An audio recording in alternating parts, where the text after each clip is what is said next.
Hi friends, welcome back to tasty recipes. ఈరోజు recipe కాజు లడ్డు. తయారు చేసుకోవడం చాలా తేలిక. పిల్లలకి హెల్తీగా ఏమైనా స్నాక్స్ తయారు చేయాలి అనుకుంటే ఒకసారి ట్రై చేసి చూడొచ్చు. ఈవినింగ్ స్నాక్స్లోకి ఇంకా స్నాక్స్ బాక్స్లోకి కూడా చాలా బాగుంటాయి. కాజు లడ్డు తయారు చేయడం కోసం 1 కప్పు వరకు కాజుని తీసుకుని వెజిటేబుల్ చాపర్లో కానీ మిక్సీ జార్లో వేసుకుని కచ్చా పచ్చగా గ్రైండ్ చేసుకోవాలి. అంటే మరీ పౌడర్ లాగా కాకుండా పలుకులు ఉండేలాగా గ్రైండ్ చేసుకోవాలి.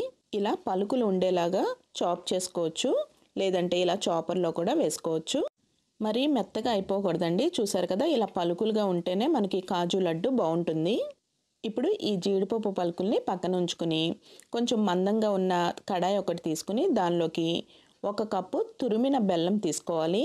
మనం జీడిపప్పు ఎంత తీసుకున్నామో తురిమిన బెల్లం కూడా అంతే తీసుకోవాలి.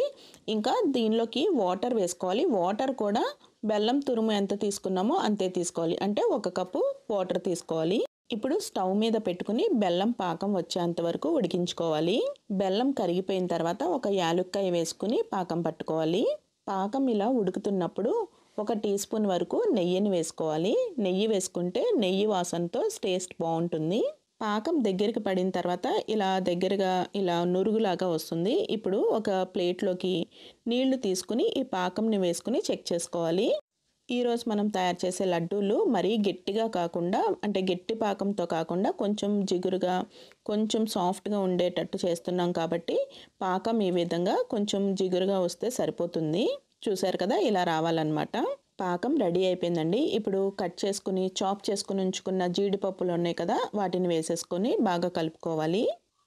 పాకంలోకి ఈ జీడిపప్పు అంతా కూడా బాగా మిక్స్ అయ్యేలాగా కలుపుకోవాలి. ఇప్పుడు స్టవ్ ఆఫ్ చేసేసుకుని నెయ్యితో కానీ వెన్నతో కానీ నూనెతో కానీ గ్రీస్ చేసుకున్న ప్లేట్లోకి ట్రాన్స్ఫర్ చేసేసుకోవాలి. బెల్లం పాకం కదండి, జిగురుగా ఉండి చాలా వేడిగా ఉంటుంది. అందుకని ఇలా ప్లేట్లోకి స్ప్రెడ్ చేసేసుకోవాలి. త్వరగా చల్లారుతుంది. ఇలా కట్ చేసుకున్నాం అనుకోండి, మనం తీసుకుని ఉండలు చేసుకునేటప్పుడు ఈజీగా ఉంటుంది.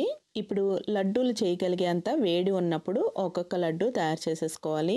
చూసారు కదండి, కాజు లడ్డు రెడీ అయిపోయింది. ఇదే విధంగా మిగిలిన లడ్డూలను కూడా తయారు చేసేసుకోవాలి.